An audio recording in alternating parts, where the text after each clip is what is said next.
Okay, let's just jump right in. When I say human trafficking, what's the first thing that pops into your head? For a lot of us, it's probably a scene straight out of a movie, right? Dramatic kidnappings, white vans, people held in chains. But today, we're going to peel back that Hollywood fantasy to look at the much more complicated and often invisible reality of this crime. So that's the big question, isn't it? If it's not what we see on the big screen, what's the real deal? What does human trafficking actually look like out there in our world, right now? Let's get into it. This slide right here, it lays it all out perfectly. On the left, you've got the perception. It's all about brute force from a stranger. But the reality, on the right, is almost the complete opposite. It's about psychological warfare, grooming, manipulation, and it's usually done by someone the victim knows and trusts, a family member, a boyfriend, a girlfriend. The chains aren't made of steel. They're invisible. And if you want to know why this happens, well, you just have to follow the money. Trafficking is a business, and it generates an estimated $150 billion a year. To give you some perspective, that's more than the combined annual revenue of Starbucks, Microsoft, and Nike. It's a massive global industry built on top of human beings. And behind that insane amount of money is a truly staggering human cost. At any given moment, there are an estimated 24.9 million people trapped in trafficking. It's a number so big it's hard to even wrap your head around. But every single one is a real person.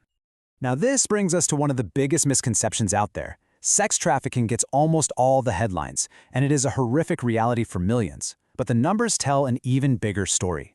The vast majority of victims, we're talking over 20 million people, are trapped in labor trafficking, forced to work on farms, in factories, in restaurants, even in private homes, with little or no pay. So if it's not physical chains keeping all these millions of people trapped, what is it? How does that even work? The answer is a terrifyingly effective form of psychological control. And that's what we're calling the invisible chains. This quote really just says it all, doesn't it?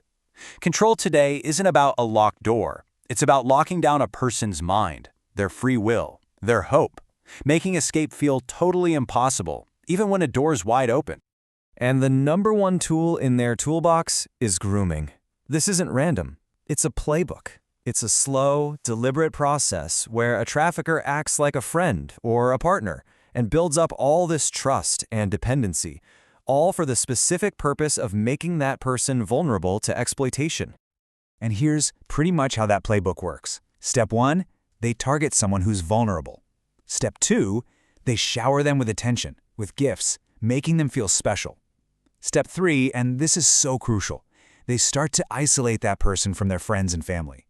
And once they're isolated, that's step 4, the control and exploitation begin. So these are the invisible chains. It's fear. It's threats against your family. It's loading you down with so much shame and guilt that you're too scared to speak up. Sometimes they'll create a drug dependency to keep you hooked. Or they'll forge this really twisted thing called a trauma bond, built on fake promises of love that actually makes a victim feel loyal to their abuser.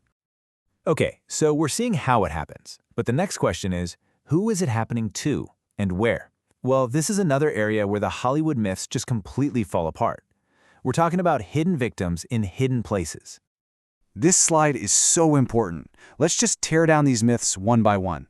Myth: victims are kidnapped by strangers. Reality: it's way more likely to be a family member or a romantic partner.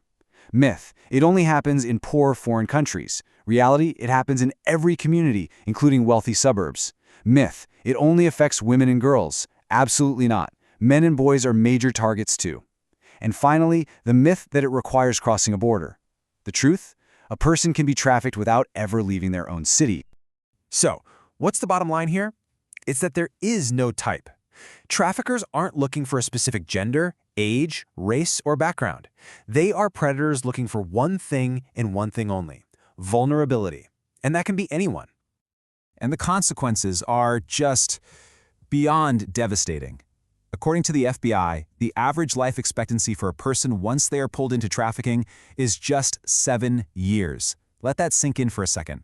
This isn't just a crime. For so many, it's a death sentence. Look, I know this is all incredibly heavy, but really understanding the problem is step 1. Step 2, the most important step, is knowing what to look for and how you can actually step up and help. So that brings us to the really practical part. Now that we've tossed out the movie myths, what are the actual red flags? What are the signs that we can all learn to see in our own communities? A lot of the time, the signs are behavioral. It could be someone who suddenly withdraws from all their friends and activities. They might be missing school all the time. They might seem really anxious, fearful, or give answers to questions that just sound scripted, like someone told them what to say. The presence of a much older, super controlling partner is a huge red flag. Or suddenly, they have expensive gifts and cash that just can't be explained. And then there are the physical signs you can look for. Obvious things like signs of abuse or neglect, but also more subtle stuff. Maybe they seem constantly exhausted or malnourished. Maybe they're dressed completely wrong for the weather. And a big one, they don't have control over their own ID or their own phone. Someone else is holding on to them. And on this next point, we need to be crystal clear because it is non-negotiable. By law, anyone under the age of 18 who is involved in a commercial sex act is a victim of trafficking, period. It does not matter what they said or if you think they consented. A minor cannot legally consent. There is no gray area here. They are a victim. Seeing all this, understanding the reality, it can feel really overwhelming. But if you take away one thing from all of this, let it be this: you are not powerless. You can help. If you see something that feels wrong, here's exactly what you can do. The National Human Trafficking Hotline is the place to go. You can call them, you can text them, you can even chat online. I would seriously recommend just taking a second to put this number in your phone right now. And it is so important to know that reaching out is safe. The hotline is 100% confidential, it's totally free, and it's running 24/7 in over 200 languages. They are there to help, no matter who you are or what you've seen. We started this whole conversation with the Hollywood version of trafficking, the myth. But now you've seen the reality, the quieter, more complex reality that exists in our schools, in our neighborhoods, hidden in plain sight. So the last question isn't for me, it's for you. Now that you see the reality, what will you notice?